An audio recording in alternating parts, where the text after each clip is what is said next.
Hello everyone, स्वागत है आपका। हिंदी व्याकरण के आज का आपका चौथा क्लास है।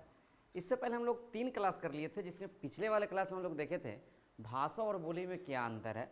विभिन्न प्रकार के एग्जाम्पल्स यानी उदाहरणों के साथ हम लोग देख लिए थे उस चीज़ को। ठीक है, आज जो हम लोग देखने वाले हैं हिंदी व्याकरण में जो आपका चैप्टर चल रहा है, आपको याद होना चाहिए भाषा। और आज भाषा में हम लोग सीख रहे हैं, आज जो हम लोग सीखने वाले थे, हमने कल चर्चा किया था आपको कि भाषा और व्याकरण के बीच क्या संबंध है, इसके बारे में हम लोग जानने वाले हैं। आप बहुत ही ज़्यादा एक्साइटमेंट होंगे कि भाषा और व्याकरण के बीच क्या संबंध है, क्योंकि हमने आपको वहाँ तक लाकर छोड़ दिया था। ठीक है, तो आइए हम लोग आज प्रवेश करते हैं भाग 4 में, जिसमें हम पढ़ रहे हैं। अभी क्या पढ़ रहे हैं बताइए? भाषा पढ़ रहे हैं। ठीक है, और भाषा के हम 3 क्लास आपका हो चुका है। यदि आप नहीं देखे हो तो जाइए पहले उसको देखिए, इसका प्लेलिस्ट बना हुआ है, वहाँ जाके भाग 1, भाग 2, भाग 3 और आज का आपका जुड़ जाएगा ये भाग 4। तो चलिए बिना समय गवाए अपने उद्देश्य पर आते हैं कि आज हमें सीखना है भाषा और व्याकरण के बारे में। ठीक, तो अगर हम इसमें सबसे पहले यदि आपसे बात करें तो आज हम सीखने वाले हैं किसके बारे में?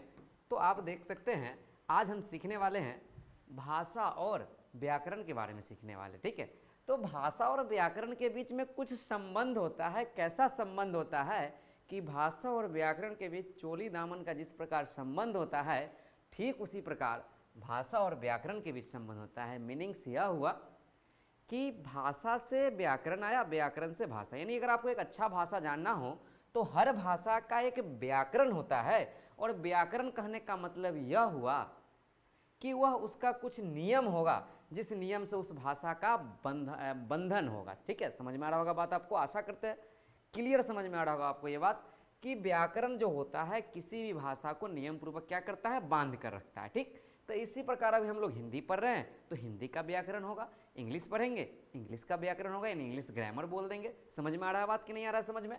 तो अगर हम भाषा और ग्रामर के बीच संबंध देखें तो आप बोल सकते हैं ना, एकदम क्लियर भाषा में बोल सकते हैं आप कि भाषा और व्याकरण के बीच चोली दामन का संबंध है। इसका मीनिंग्स आपको क्लियर एकदम समझ में आ रहा होगा कि चोली दामन का मतलब यहाँ हम क्या लगा सकते हैं कि न भाषा बिना व्याकरण संभव है और न व्याकरण के बिना भाषा संभव। हाँ, ऐसा हो सकता है भाषा पहले आया व्याकरण बाद में, और ऐसा भी है कि व्याकरण पहले आया भाषा बाद में। दोनों का ये मतलब उल्टा कोई भी पहले आ सकता है, कोई बाद में उस नियम से बंधा जा सकता है। ठीक है, ये बात आप ध्यान रखेंगे।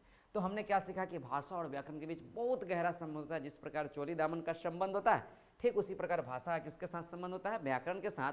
अर्थात हर भाषा का एक व्याकरण होता है, उसके अनुसार वो नियम से बंधे होते हैं, जिसको हमें सीखने में भी क्या होती है? आसानी होती है। ठीक, तो अब हम देखने वाले हैं किसके बारे में? व्याकरण तो हम लोग जान लिया, भाषा के बारे में हम जान रहे हैं। अब हम लोग विस्तार से समझेंगे किसके बारे में? व्याकरण के बारे में। ठीक, तो चलिए हम लोग अब व्याकरण के बारे में देख लेते हैं। व्याकरण क्या है? सबसे पहले मेरे अंदर सवाल आएगा कि व्याकरण क्या है। ठीक,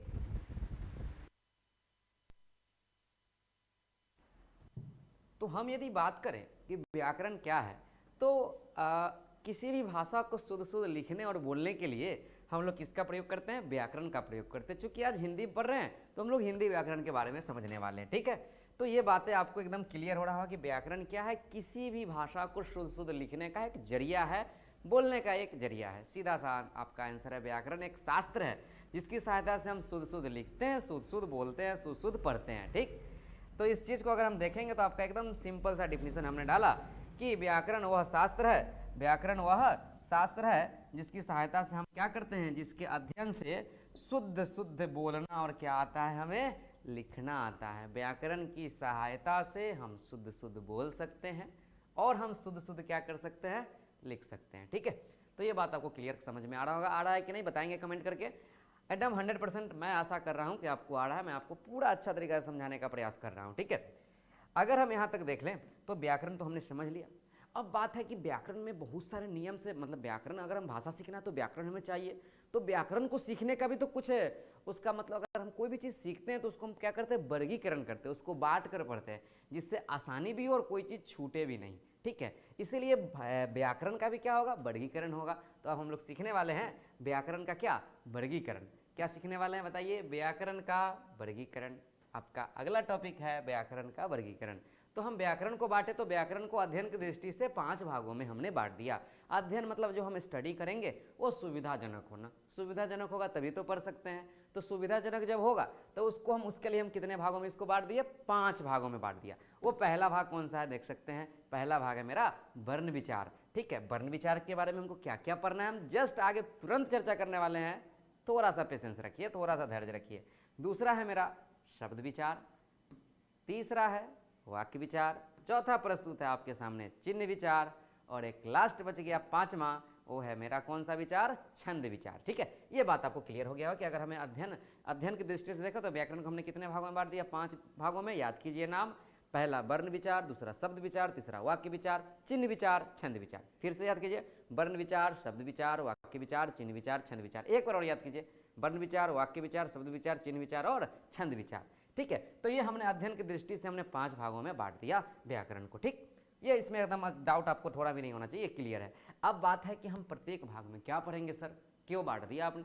तो आइए हम लोग सीखते हैं कि अगर हम लोग वर्ण विचार के बारे में देखें तो वर्ण विचार में हमें क्या क्या पढ़ना है बात। तो अगर हम वर्ण विचार में बात करें तो व्याकरण के इस भाग में हम पढ़ने वाले हैं वर्ण के बारे में अथवा ध्वनि के बारे में। ठीक है, किसके बारे में पढ़ेंगे, वर्ण के बारे में, जो हम लोग अक्षर जो लिखते हैं ना, अ आ ई क ख ग, ये सब पढ़ना है। और उसके ध्वनि के बारे में पढ़ना है, उसकी परिभाषा जानना है वर्ण का, उसकी संख्या, वर्ण की कितनी संख्या वो जानना है, उसके भेद कितने हैं, कितने टाइप्स है वो जानने हैं। ये सब का अध्ययन हम किस में करने वाले हैं, वर्ण विचार में। और ये वर्ण विचार आएगा तो यानी आप आ स्टार्ट किए, बचपन में आ पढ़ते हैं ना, क ख ग, वही है ये वर्ण विचार। व्याकरण का वर्ण विचार है वर्ण विचार। व्याकरण में यदि आ का मतलब होता है वो वर्ण विचार से होता है। ठीक है, यानी ये पहले आप इसका सबसे बेस पढ़ लिए, उसकी संख्या, उसकी भेद, सभी के बारे में एकदम बिल्कुल एकदम मस्त होकर जानकारी हासिल कर लिए। अगर हम दूसरी बात करें, ये हमने समझ में आ गया कि हमें व्याकरण में वर्ण विचार में क्या पढ़ना है, इसके भेद पढ़ना है, वर्ण क्या है ये पढ़ना है, ध्वनि क्या है ये पढ़ना है। अगर हम दूसरा देखें तो दूसरा है मेरे पास सर शब्द विचार। अगर वर्ण के बाद मेरे क्या होते हैं, वर्ण, बहुत सारे वर्ण को यदि हम मिला दें तो एक शब्द बनता है। जैसे क, म और ल मिला दो, 3 अलग अलग क्या है वर्ण है, तीनों को मिला दिया, कमल बन गया। कमल क्या हुआ, शब्द हुआ।